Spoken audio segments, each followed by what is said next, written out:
De las elecciones presidenciales 2014, usted lo vive en Monumental y Canal 2. Por eso cada lunes, Minuto a Minuto hace una radiografía nacional. Los problemas que nos aquejan como país. Conozca qué proponen los expertos. Un programa de análisis de cara a las elecciones del 2014. Minuto a Minuto, una radiografía nacional. Los lunes a las 9 de la noche por CDR Canal 2. Minuto a Minuto.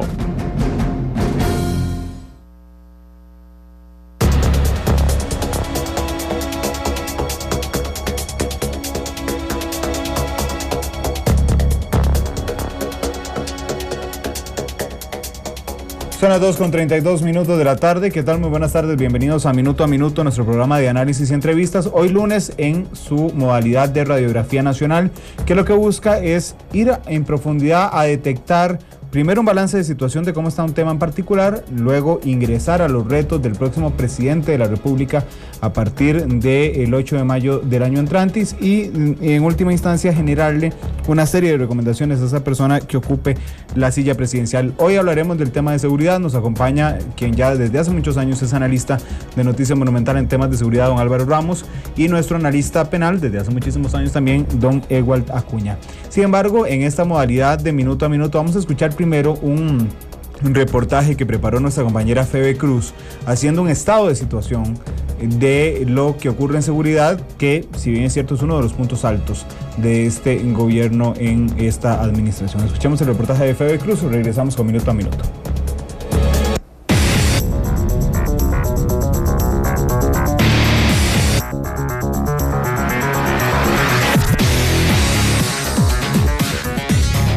La seguridad que puedan percibir los ciudadanos de un país es uno de los grandes compromisos que asume una administración al iniciar un gobierno. Al empezar la administración Chinchilla Miranda, una de sus promesas de campaña fue precisamente disminuir los índices de percepción de inseguridad en los costarricenses.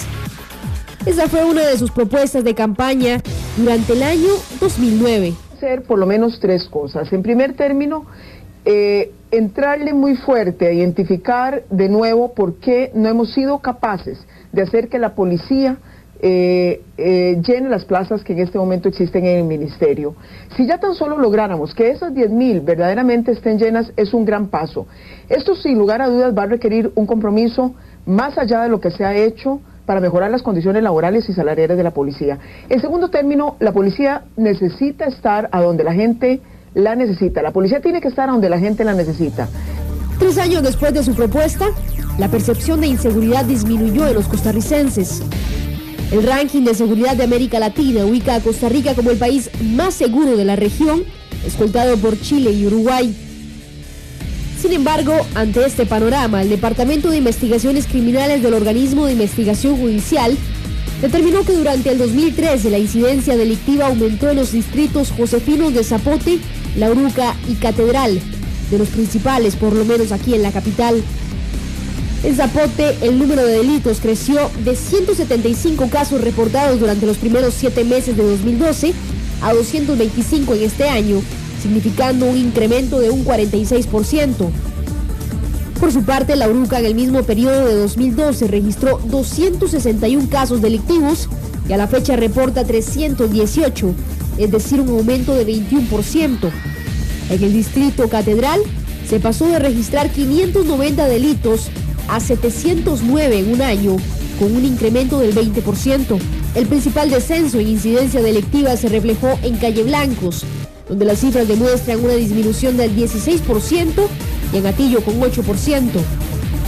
De enero a julio de 2013 se presentó un incremento en general de 3.274 denuncias a nivel nacional por delitos contra la propiedad, con relación al mismo periodo del año 2012, lo que representa un aumento del 12%.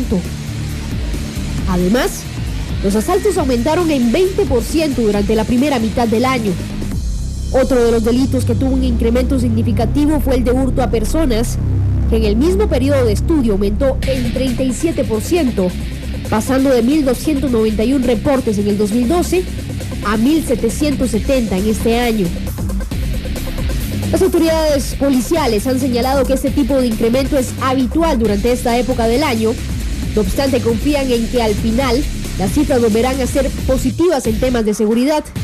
Por lo menos así lo considera el viceministro de Seguridad Pública, Celso Gamboa. Dentro del comportamiento criminal y dentro de la perspectiva criminológica, yo le puedo decir que es normal que la delincuencia tiende a aumentar en periodos del año, sobre todo a mediados de año, y para el mes de noviembre lo vamos a volver a experimentar, Fede, usted se va a dar cuenta de eso, pero posteriormente se logran, mediante las acciones operativas, lograr las cifras que reducen esa situación. No es un tema de alarma, sino que es parte del comportamiento normal, si se puede decir así, del fenómeno delictivo. A pocos meses de que finalice la actual administración, parece que una de las principales promesas de campaña de la presidenta Chinchilla se ha cumplido. El último estudio de Unimer para el periódico La Nación, publicado este 12 de marzo, refleja que la inseguridad dejó de ser el principal problema de los costarricenses y pasó a ser la tercera preocupación, ubicando a Costa Rica como el único país de Centroamérica en que la inseguridad no es la principal problemática. Pero, ¿cuáles son los retos en seguridad para el próximo gobierno? Los invitamos a escuchar qué opinan los expertos este lunes a las 2:30 de la tarde por los 93.5 FM en su programa Radiografía Nacional de Minuto a Minuto. Le informó Febe Cruz, edición Cristian Aguilera, dirección general Randall Rivera Vargas.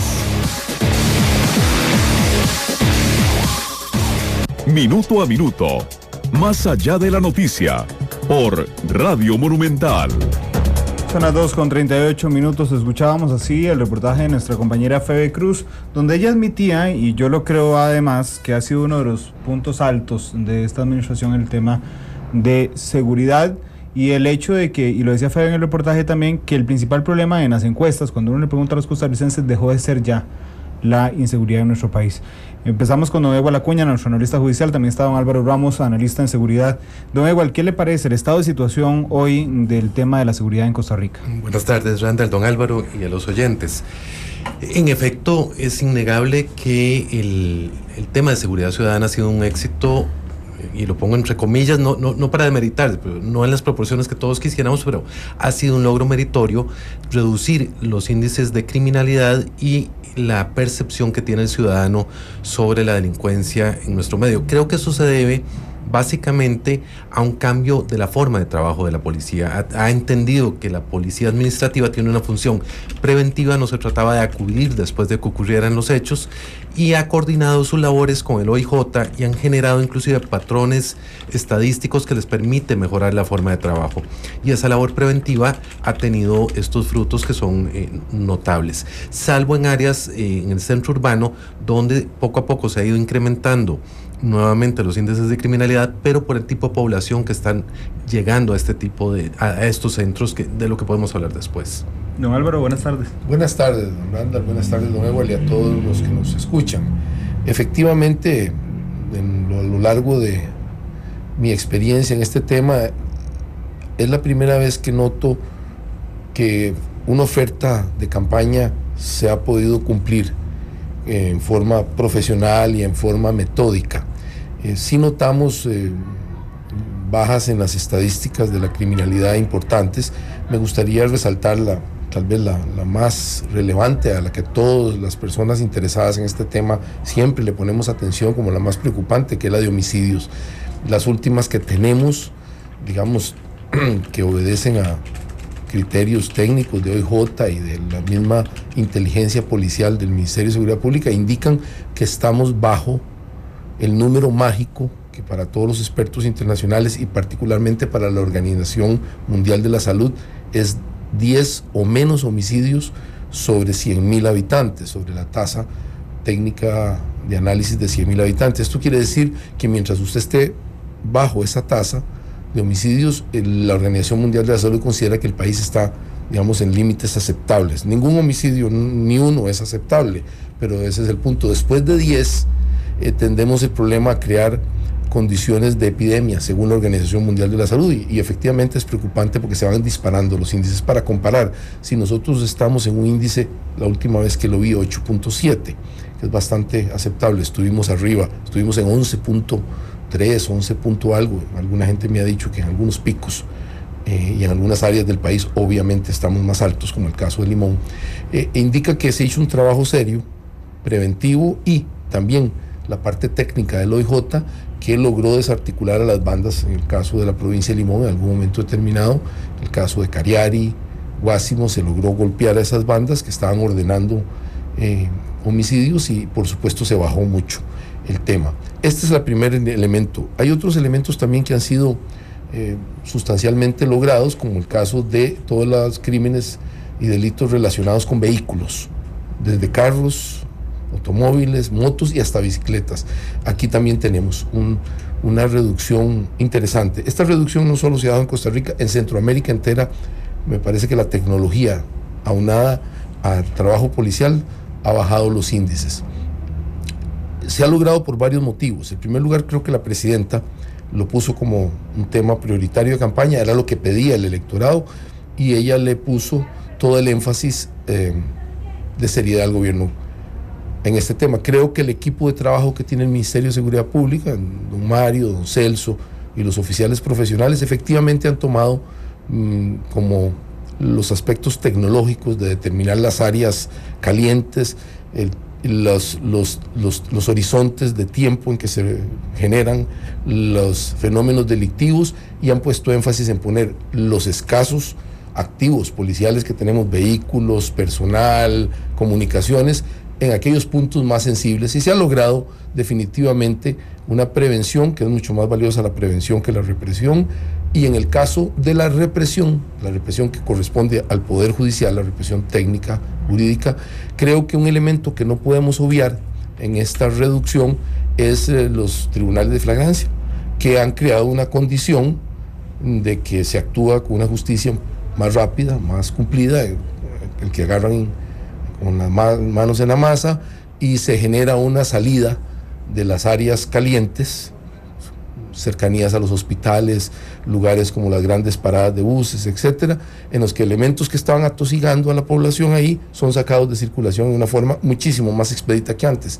Esta combinación de factores preventivos, uso de tecnología y los tribunales que actúan muy rápidamente, creo que están creando condiciones de eso. Tenemos un elemento que viene aunado a este mismo, que es negativo, que es que estamos llenando las cárceles de gente, ¿verdad? Eso lo vamos a discutir después, pero usted me pregunta las causas, yo determinaría una decisión política, una vocación de la comandante en jefe de la fuerza pública y de todas las policías del país de cumplir con su programa de campaña, lo cumplió, y un equipo de trabajo profesional, tanto a nivel de la policía administrativa como a nivel de OIJ, definitivamente todos han puesto su parte y creo que lograron reducir sustancialmente algunos fenómenos criminales. De hecho, bueno, estando ligado, y por eso es que tenemos un analista judicial hoy a uno en seguridad, porque al hablar de seguridad no podemos hablar solo del Ministerio de Seguridad Pública, sino que hay que brincar también al Ministerio Público, al Organismo de Investigación Judicial, a la Dirección de Inteligencia y Seguridad Nacional y por supuesto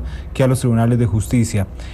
Nada más para cerrar con el tema de seguridad pública, don Mario Zamora ha sido un funcionario bastante admirado desde que era director de migración. Recordemos que una vez inclusive montó un operativo donde él mismo se arriesgó junto con el fiscal general de Alanés en ese momento para ofrecer unos pasaportes y que cayeran las personas a las que les estaba ofreciendo unos pasaportes. Celso Gamboa, que yo lo conozco desde que era fiscal adjunto de San José, después pasó a Limón, es una persona muy inteligente, muy estudiada además, y Walter Navarro, como el segundo viceministro, que es una persona con muchísima experiencia y además que tiene muchísima legitimidad en la fuerza pública. ¿Qué fue lo que cambió, ya para cerrar con el tema de seguridad, del Ministerio de Seguridad, qué fue lo que cambió que permitió hacerlo en este gobierno? Yo creo que lo que acaba usted de decir, las personas, el carácter de las personas, son personas que están interesadas en lograr metas más que discursos, y por otro lado, creo que es innegable la inteligencia de haber sabido utilizar recursos tecnológicos relativamente baratos, como es montar una estadística de la frecuencia de delitos, tipo de delitos, zona geográfica en la comisión de los delitos, y la capacidad de generar labores preventivas que permitieran disminuir la incidencia de estos ilícitos. Me parece que ese fue el éxito, esa mancuerna del uso de la tecnología de información más una forma, un carácter de ser de los funcionarios, de los jerarcas, que logró imprimirse al resto de los funcionarios de la policía administrativa y permitir que cambiaran la actitud frente a la delincuencia común. Bueno, un saludo a don Celso, de hecho, que nos está reportando sintonía a través de redes sociales. Ya le voy a preguntar a don Álvaro también para él qué fue lo que cambió, pero además la relación entre policías, ¿cómo la ve? Porque cuando a mí me tocaba cubrir seguridad pública y judicial, sí había una cierta competencia, ¿verdad? Históricamente han sido competitivos en lo absoluto, pero cuando cambiaron los mandos en los últimos 2 años, digamos que pasó Andrade a ser director general de la Fuerza Pública, Walter Navarro viceministro, por supuesto que Celso Gamboa, que viene del Poder Judicial, pasó Francisco Segura a ser director del OIJ, Gustavo Mata a ser subdirector, Jorge Chavarría a ser fiscal general, como que uno ve un clima más armonioso entre policías. Porque todos vienen, yo diría, de la misma cuna, y me explico. Don Jorge Chavarría fue funcionario del Ministerio de Seguridad Pública antes que fiscal. Celso tiene una enorme relación a raíz de su trabajo como fiscal. Es un fiscal de los que uno llama que se tiran al ruedo, que efectivamente se pone a hacer el trabajo a pie él, que entienden la importancia de unir los factores. Y en esto hay que tener claro lo siguiente. A partir de la llegada del cambio de dirección en la dirección del OIJ, hay una posibilidad de compartir información que antes no existía, y que por lo menos me consta que hubo sus reclamos fuertes por parte del Ministerio de Seguridad, que había generado una mesa de trabajo conjunto, donde el OIJ se ausentaba con alguna regularidad, pero además no compartía la información que es importantísima para la prevención policial. Esto cambió y provocó que efectivamente se viera como importante el compartir información y entender que los roles son diferentes. Yo reconozco que por primera vez la Policía Administrativa entiende que su función es preventiva, no sancionatoria. Y es un tema que en el tema de seguridad habrá que hablarlo, porque el Poder Ejecutivo se ha dejado de lado obligaciones fundamentales. Y por el otro lado, el OIJ entiende que su función se ciñe a lo estrictamente represivo. Y la coordinación entre Fiscalía General, Ministerio de Seguridad y OIJ es lo que ha permitido mejorar los índices de efectividad del trabajo de todos los entes. Y en el caso concreto que estamos hablando, el tener información más confiable, mejor elaborada, que es el trabajo que está haciendo el OIJ, fundamental, le permite a Seguridad Pública mejorar su trabajo.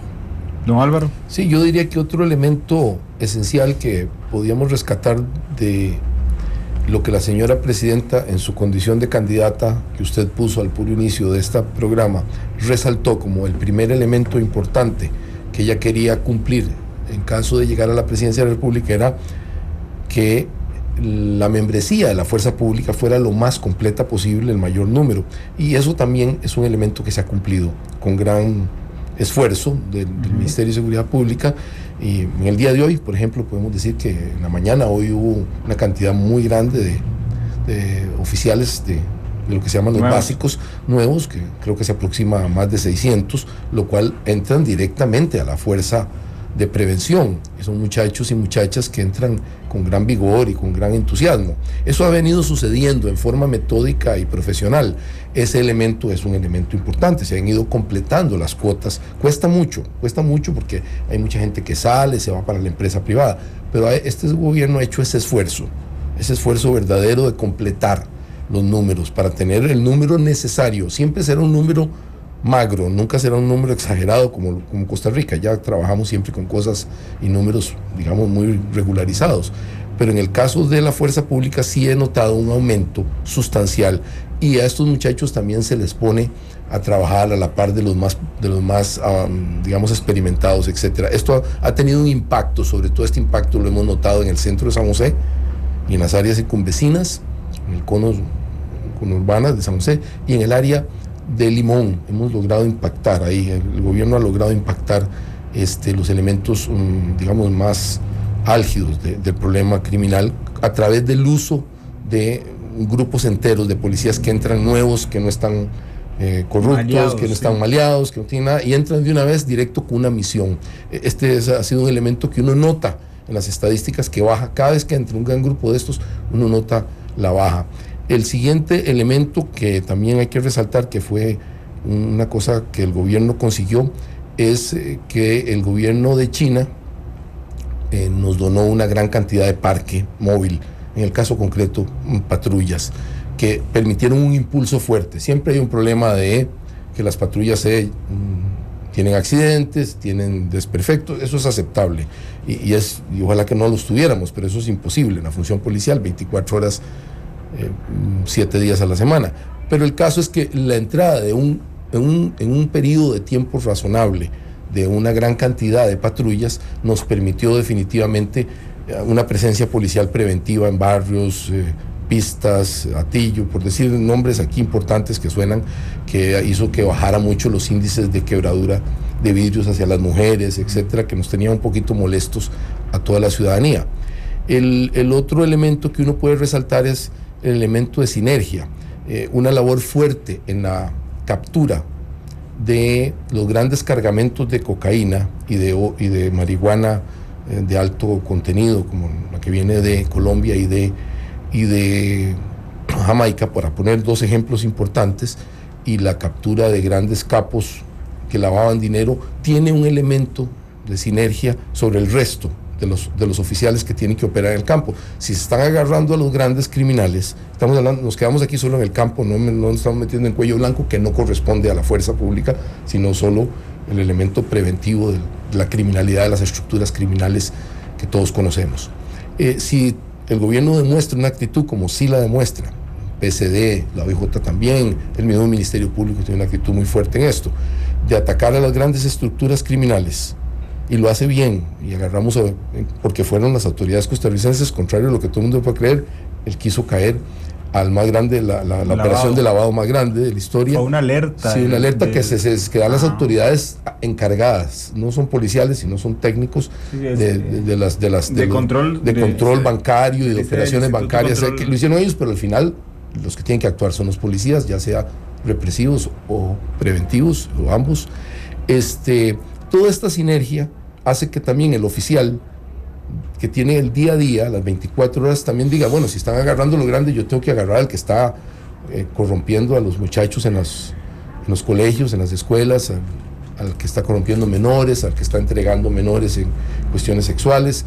El gobierno sí ha tenido una actitud fuertísima, y en esto quiero recalcar, si usted nota que en otras actividades del Estado hemos tenido problemas serios de corrupción, al día de la fecha, en materia operativa, pueden haber errores de carácter contractual, que alguien cometa un error en una licitación, eso es un tema normal en un ministerio gigantesco, pero no notamos una corrupción de ningún oficial de altísimo nivel que toma estas decisiones y que diseña y ejecuta la política del Estado en materia de seguridad ciudadana preventiva, claro, y tampoco lo noto en el campo del Poder Judicial.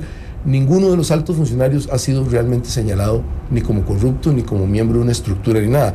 Nos han salido oficiales de segundo rango, hemos tenido, por supuesto, oficiales, capitanes de lancha y cosas que han presentado un problema. Y es lógico que lo haya y aceptable en cualquier país del mundo, pero no hemos tenido problemas ni con un ministro, ni con viceministros, ni con directores generales, ni tampoco con el Ministerio Público. Es decir, esto nos está indicando que al día de hoy tenemos la seguridad de que los que dirigen la política lo están haciendo por el bien común y ciertamente dentro del margen de la ley. Bueno, y sí, mantiene su estructura, porque don Mario es ministro desde el inicio del gobierno. No, era don José María Tijerino. Sí, por supuesto, se vino, sí, claro, gracias por la aclaración, se vino el tema coyuntural de Nicaragua y pasó Mario Zamora, pero además estaba Jorge Chavarría, quien hoy está de fiscal general, salió para ser fiscal general del Ministerio de Seguridad Pública, y don Walter también, pero Juan José Andrade ha sido director desde el inicio. Sí, bueno, al cierre, en la anterior administración. En esta administración. Sí, porque en la anterior administración hubo como 5. No, en la anterior era el que finaliza, don Eric Lacayo, quien finaliza como director. Don Eric ahora es el director de la escuela. De la escuela. Pero antes de Lacayo, en la administración pasada hubo 4 directores. Sí. ¿Se acuerdan? Había un montón. Lacayo fue el más permanente, digamos. Sí, Lacayo fue el permanente porque era el que estaba ahí. Sí. Pero bueno, vamos a la pausa comercial, regresamos para pasarnos de cera en tema de seguridad ciudadana y hablar también sobre los tribunales de flagrancia. Volvemos. Una realidad compleja exige un análisis profundo. Esto es Minuto a Minuto, más allá de la noticia.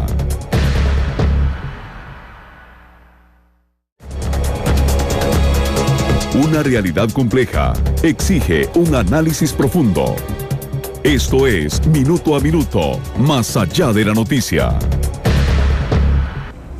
Son las 3 en punto de la tarde, volvemos a Minuto nuestro programa de análisis hoy en Radiografía Nacional, analizando el tema de seguridad pública, que pasa mucho más allá que el tema del Ministerio de Seguridad. Y lo digo para hablar precisamente de los tribunales de flagrancia, que en un inicio don Álvaro lo había nombrado. A Dios lo que es de Dios, los tribunales de flagrancia fue una genial idea del entonces presidente de la Sala Tercera, José Manuel Arroyo, y de el equipo que lo acompañó, que también hay miembros del Ministerio Público, como el fiscal Francisco Fonseca, que ha hecho muy buen trabajo en temas de flagrancia, y que hoy lo vemos como una idea tal vez muy fácil. Digamos, ahora se le ocurre a todo el mundo decir qué fácil eran los tribunales de flagrancia, pero en realidad tiene sus cuestiones curiosas, sus brincos en el respeto al derecho de los imputados, que se ha dado plenamente, digamos, y que era uno de los retos. ¿Cuánto impacta el tema de los tribunales de flagrancias la disminución de los índices de inseguridad, don Ewald? Es una pregunta difícil y se lo explico. Los tribunales de flagrancia inician como un proyecto, ni siquiera existía todavía la ley de flagrancia, donde se trata cierto tipo de asuntos donde la persona es detenida en el momento de cometer el delito o inmediatamente después de ser juzgada con prontitud, que era la idea original del Código Procesal Penal y se quedó pues de camino, digamos, y por eso surgen los tribunales de flagrancia.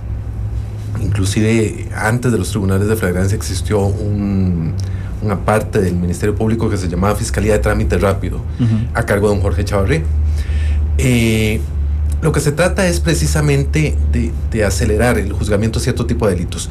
Ayuda muchísimo porque son asuntos de fácil juzgamiento, donde la prueba está, donde el imputado está detenido, donde el tribunal se aboca sin necesidad de las etapas previas directamente a la fase de juicio para efectos prácticos, pero tiene y por eso no me animé a contestarle la pregunta de cuánto había sido la incidencia, pero genera un hacinamiento en el sistema carcelario que es responsabilidad del Poder Ejecutivo, que en este momento es una bomba de tiempo, no solo porque superamos los índices admitidos a nivel interamericano por mucho.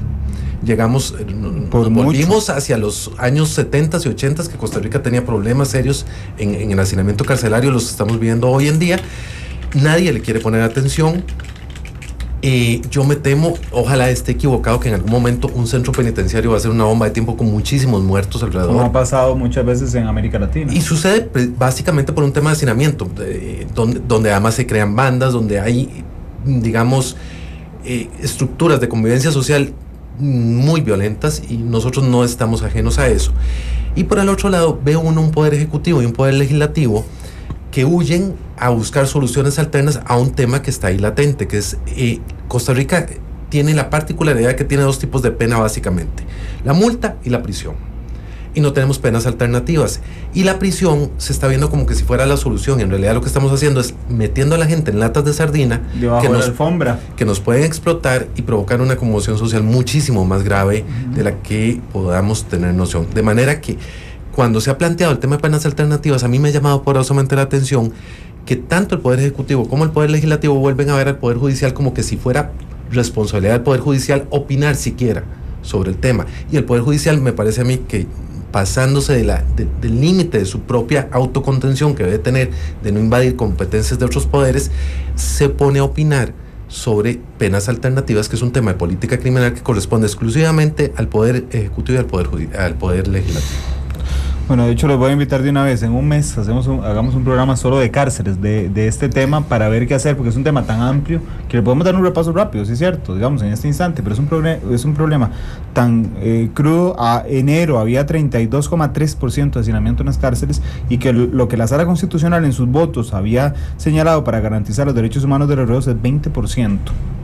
Don Álvaro. Sí, a mí me parece que hay que resaltar que los tribunales han tenido éxito, y la prueba más grande es que los piden las comunidades grandes. Cuando hay un problema se siente un peso en alguna comunidad, usted nota inmediatamente que piden ese tipo de estructura jurídica. Quiero resaltar que el éxito que sí han tenido en sacar de circulación a ese tipo de criminal que atosiga a la población en general, no es el gran criminal, sino aquí estamos hablando normalmente el criminal que hablamos de el que seguridad ciudadana, sí, el molesto, el que atosiga mucho a las señoras, el que le quiebra los vidrios, etcétera.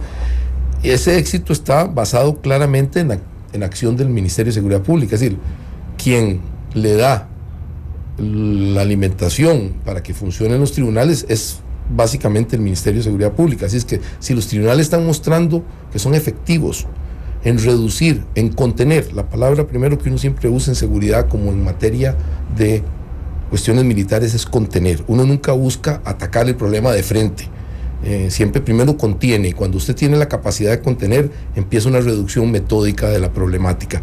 En el caso del Ministerio de Seguridad Pública ha logrado contener y ha logrado darle los insumos necesarios a los tribunales para que estos actúen y han actuado bien. Quiero decir que este binomio, Ministerio de Seguridad Pública y tribunales, está dando el resultado que creo los estrategas, tanto jurídicos como en el orden de la seguridad, planearon. Los tribunales están haciendo eso. Efectivamente tenemos una gran cantidad de personas que terminan reducidos a prisión porque son mucho más efectivos. Estos tribunales están dando la efectividad. Y aquí tengo y efectivamente necesitamos discutir el problema carcelario, que en Costa Rica se está convirtiendo en una bomba de tiempo. Pero el punto central es, ¿qué preferimos tener? ¿El problema en las cárceles o tenerlo en las comunidades? Este es un problema de orden político, en primer lugar. Luego viene el orden técnico. Tenemos que cumplir con los estándares de derechos humanos, tenemos que cumplir con los estándares técnicos de manejar un sistema carcelario, que es el que usted quiere discutir toda esta temática en un programa y me parece apropiado. Pero la realidad, en el orden político, cuando yo tengo que manejar un país, cuando el ministerio tiene que visualizar el país, cuando la presidenta o el futuro presidente tiene que visualizarlo, tiene que decidir políticamente dónde prefiere tener el problema de esta criminalidad que estamos hablando, que no es la misma y no tiene nada que ver con los grandes narcotraficantes, los grandes, el sicariato ese horrible, nada que ver. Este es un tema nuestro y además que lo tenemos que resolver nosotros los costarricenses, así como con los instrumentos que tengamos. Usted prefiere tener el problema en las calles, en las comunidades marginales, en las comunidades que tienen problemas, en el centro de San José, en el Liberia, en Limón, o lo prefiere tener en las cárceles. Mi escogencia, si me toca escoger eso, yo prefiero tener el problema en las cárceles que tenerlo en las comunidades. Si prefiero sacar de circulación a los criminales que están atosigando a la población y resolver el problema en las cárceles con medidas alternativas, con el asunto que se ha propuesto de las medidas de GPS, los brazaletes especializados, etc. Todo eso tiene sentido. Tratar de buscar la diferencia entre el criminal violento que ha ejercido violencia sobre la ciudadanía y el que no la ha ejercido. Esa diferencia yo me atrevo a por lo menos a experimentarla en las decisiones y decir, bueno, yo me la juego, la sociedad puede soportar a los criminales violentos, no violentos, digamos, al pistero que copia una tarjeta de crédito, podemos vivir con eso, no lo estoy avalando, estoy diciendo que lo que no podemos vivir es con el que ataca a las señoras que salen del Hospital San Juan de Dios a tomar su bus hacia Puriscal. Esas señoras tenemos que protegerlas, no tenemos alternativa, no hay. En cambio yo sí puedo vivir si me copiaron la tarjeta de crédito, me causan un daño, pero es un daño con el que yo puedo vivir. Esta diferenciación me gusta, por lo menos políticamente es discutible. Técnicamente creo que todos estamos de acuerdo, las cárceles tienen que ser un problema que se resuelva, cuesta muchísimo dinero, la estructura carcelaria es muy costosa y la operación carcelaria es muy costosa, pero efectivamente yo tengo también la misma aprehensión que don Ewald de que alguna prisión nos va a resultar en algún momento un problema muy serio en el estilo de que las cárceles latinoamericanas presentan ese tipo de problemática. Es decir, tenemos una cosa cultural, una cosa social que se reproduce en Venezuela, en Brasil, en México, en Honduras. Ajá. Usted ve una reproducción del fenómeno carcelario en sus efectos más negativos.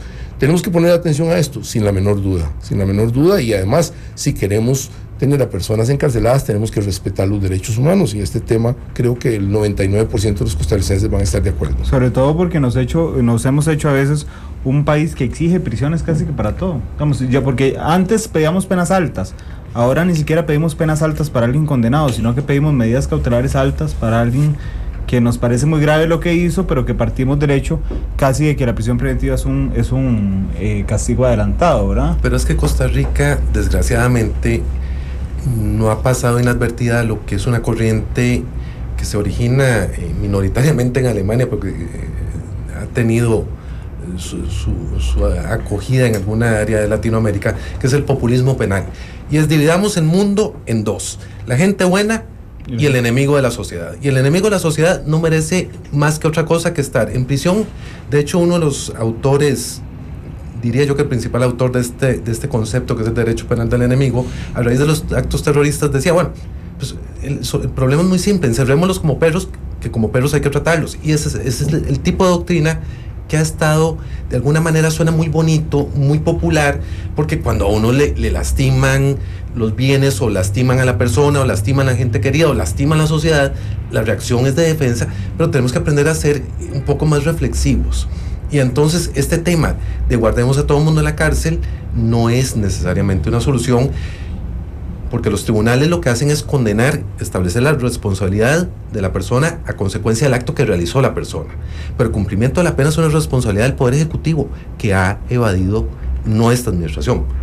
Desde 1952 a la fecha no ha habido una política penitenciaria seria, salvo la reforma del sistema de 1970, donde pasamos de un sistema represivo a un sistema supuestamente de readaptación social que nunca funcionó. Bueno, vamos a la pausa comercial, regresamos con el último bloque en Minuto a Minuto. Cuando la noticia trasciende el paso del tiempo y el instante no basta, Minuto a Minuto, más allá de la noticia. El proceso de las elecciones presidenciales 2014, usted lo vive en Monumental y Canal 2. Por eso cada lunes, Minuto a Minuto, hace una radiografía nacional. Los problemas que nos aquejan como país. Conozca qué proponen los expertos. Un programa de análisis de cara a las elecciones del 2014. Minuto a Minuto, una radiografía nacional. Los lunes a las 9 de la noche por CDR Canal 2. Minuto a Minuto. Una realidad compleja exige un análisis profundo. Esto es Minuto a Minuto, más allá de la noticia. Son las 3:15 de la tarde, nos quedan 10 minutos de programa, y quería preguntarles a los dos, ya hicimos un repaso muy rápido, quería hacerles, vamos a entrar a aconsejarle algo al nuevo presidente, para lo que necesitamos como 8 minutos, pero quería 1 minuto de cada uno en un tema en particular. El papel de la DIS en actualidad, digamos, porque uno entiende en el contexto en que se creó la Dirección de Inteligencia y Seguridad Nacional, pero hoy la DIS, ¿cuál es el papel que debería tener? Reducir su ámbito de trabajo, sino cambiar, desaparecer para convertirse en algo mejor. La DIS ya no, o sea, el Estado necesita una estructura de vigilancia, de seguridad en relación con las fronteras, en relación con eventuales atentados contra la seguridad del Estado, por ejemplo, los grandes grupos de narcotráfico. El terrorismo lo usan mucho como argumento. Yo no veo a Costa Rica metida, personalmente desde mi perspectiva, metida en temas de terrorismo, pero bueno, que podría ser usada como base o como lugar para que descansen terroristas. Para ese tipo de actividades yo creo que la seguridad del Estado tiene que existir. Pero la seguridad del Estado, para estar entrometiéndose en actividades de la policía administrativa o en actividades de la policía represiva, es absurdo, inconsecuente e incoherente. Y por otro lado, fallos graves, por ejemplo, como lo vimos ahora en la seguridad de la presidenta, donde la DIS la natural a guardar la seguridad de la presidenta en cuanto a dónde se moviliza, con quién se moviliza, en qué se moviliza, y lo descuidan porque no les avisan. Ese argumento a mí me parece que pone en evidencia que la DIS necesita, pienso yo, desaparecer como DIS, porque tiene digamos una historia muy convulsa, muy compleja, donde probablemente en algún momento sirvió para otros fines, aparte de cubrir la seguridad del Estado, y convertirla en otro aparato adscrito a la Presidencia de la República que sirva para los fines estrictamente necesarios. Y creo que con muchísimo mayor criterio, don Álvaro, es el que puedo opinar en eso. ¿No, Álvaro? Sí, aquí viene un punto histórico decisivo en el quehacer y en la historia de Costa Rica. Cuando tomamos la decisión como nación, como estirpe, diría yo casi, porque está en los genes de nosotros, de no tener fuerzas armadas, ya habíamos tomado esa decisión desde el punto de vista práctico. El país no tenía un verdadero ejército hacía mucho tiempo, pero se toma una decisión filosófica, una decisión ideológica, una decisión que casi nos define como Estado y como nación y como estirpe, que es no tener fuerzas armadas en 1949 en la Constitución, que es una de esas decisiones que goza como del 98% de aprobación nacional en todo el espectro y horizontal y vertical, y sigue transversal. Todavía. Sí, nos marca hasta la fecha y estamos todos muy satisfechos con eso. Al no tener fuerzas armadas, y vea que uso la palabra fuerzas armadas, la palabra ejército es un poquito más reducida de aquella época y hoy habría que ampliar las fuerzas armadas, entonces el Estado está en manos de la fuerza pública desde el punto de vista de su seguridad interna y desde el punto de vista de las cuestiones fronterizas, espacio aéreo y espacio marítimo. Y está bien eso, estamos todos claros que ese esquema está correcto para el país y hay que reforzarlo, el civilismo que tenemos. Pero entonces, si decidimos no tener capacidad ofensiva, si decidimos no tener armas para defendernos en el sentido militar de la palabra y hasta policial, porque no tenemos armas para defendernos tampoco en el sentido policial de una agresión extranjera, no podemos estar ciegos y sordos desde la perspectiva del Estado. Entonces requerimos definitivamente tener alguna organización especializada que permita recolectar, que permita analizar y entregar a las autoridades, en este caso políticas, no es a las autoridades técnicas y tampoco judiciales. La DIS no está al servicio del sistema judicial, no puede estarlo por razones obvias. Este esquema ha ido variando desde la época de la Guerra Fría, en que claramente tenía una caracterización ideológica en la que estábamos enfrentados dos bloques a nivel mundial. Ese esquema no está ahorita vigente y nos encontramos con otro tipo de amenazas y de incidencias a nivel internacional e interno. Las grandes estructuras criminales, lavado de dinero, narcotráfico a nivel en serio en Centroamérica, trasiego y trata de personas a una escala muy grande en Centroamérica. Lamentablemente estamos en una zona geográfica en que no podemos evitar eso, aunque quisiéramos. Islandia no tiene ese problema y Chile tampoco lo tiene, y Uruguay tampoco lo tiene, pero vea dónde están. Le toco 3 países diferentes y vea dónde están. Están en áreas totalmente alejadas de los grandes centros de producción de droga y de los grandes consumidores y por ende todo lo que eso acarrea, todo este nivel de estructuras criminales. Teniendo estructuras criminales de ese tipo, requerimos una organización que se especialice en la recolección de inteligencia y su procesamiento. Requerimos organismos altamente especializados que coordinen con ella, como son todas las superintendencias especializadas bancarias, el mismo instituto ICD, que se especializa en la materia de drogas, y tiene que haber alguna institución que tenga los analistas que hagan este trabajo. En esta administración y ahora en esta época he notado que ha habido, digamos, una importante acervo en el sentido de utilizar esos recursos, sobre todo ahora que don Celso Gamboa está al frente de varias instituciones que tienen y las hace coordinadas en una forma bastante efectiva, con un liderazgo fuerte, puede utilizar los enormes recursos que sí tiene técnicos, la DIS, desde el punto de vista de su visión geopolítica, y utilizarlos para el servicio de la seguridad ciudadana, que hasta hace muy poco eso no se hacía, ese estilo de visión. Yo creo que lo que falta es que tuviéramos una visión, y en esto concuerdo con las personas que quisieran una modificación natural de algunas de las misiones y de la doctrina de la DIS, que es que tuviera más análisis económico, dónde están los peligros del análisis, digamos, cuál es el peligro energético que tiene el país, en qué momento podríamos quedarnos sin, digamos, una situación seria, cuáles son nuestros activos más importantes, como por ejemplo nuestras centrales hidroeléctricas, ahorita que estamos viendo problemas de puentes, etcétera. Un análisis, llevarnos un poco a que el Estado tenga una concepción de cuáles son sus fortalezas y sus riesgos. Esa es una misión que debería tener.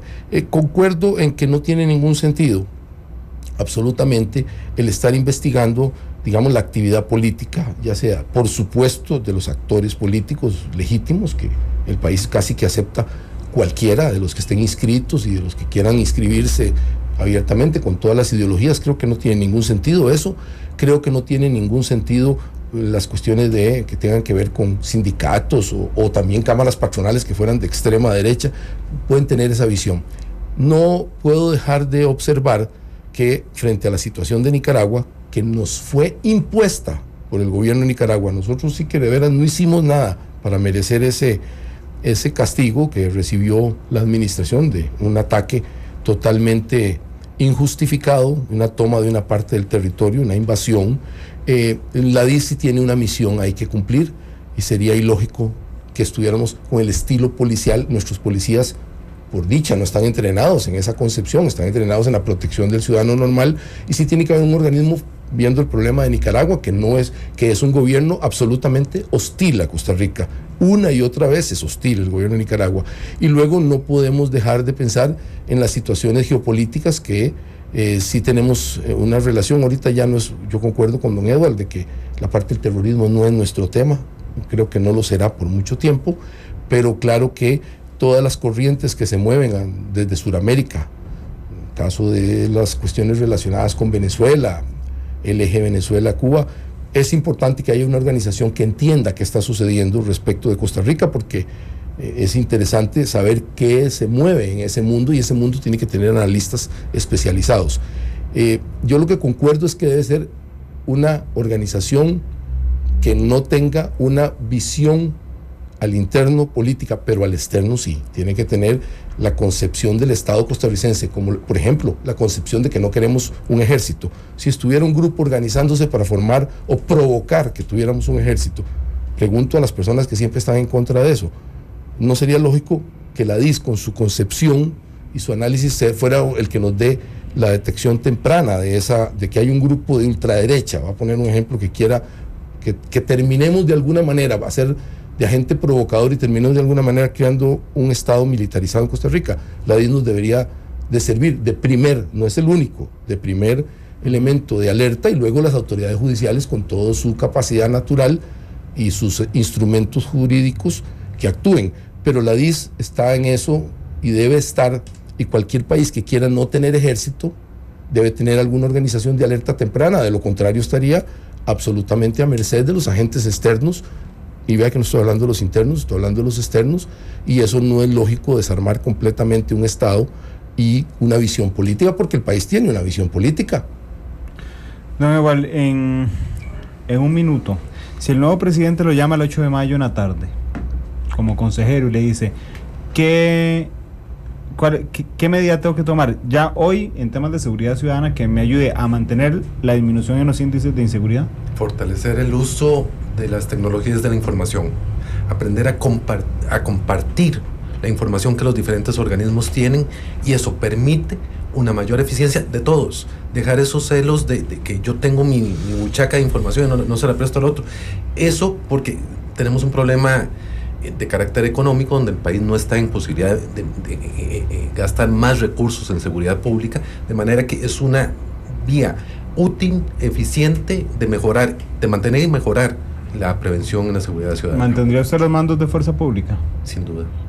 Don Álvaro, en un minuto, que es lo que nos queda de programa, si lo llama el nuevo presidente, y le pide un consejo para el propio 8 de mayo, ¿qué consejo le daría? Primero, mantener los mandos de la fuerza pública, porque están mostrando una efectividad importante. En segundo lugar, poner énfasis en algo que la ciudadanía, que la ciudadanía tenga más confianza y pueda sentir la presencia preventiva de la policía. Eso quiere decir tener muchísimo más vehículos, hacer un esfuerzo en este punto, porque cada vez que baja el parque de vehículos notamos que nos aumentan los índices de criminalidad. Este es un tema práctico, pero sería un consejo práctico que le daría al próximo presidente. Debe hacer el esfuerzo de tener mucho más motos, mucho más vehículos rurales, mucho más patrullas y presencia policial. La presencia policial en las calles previene y le da confianza a la ciudadanía.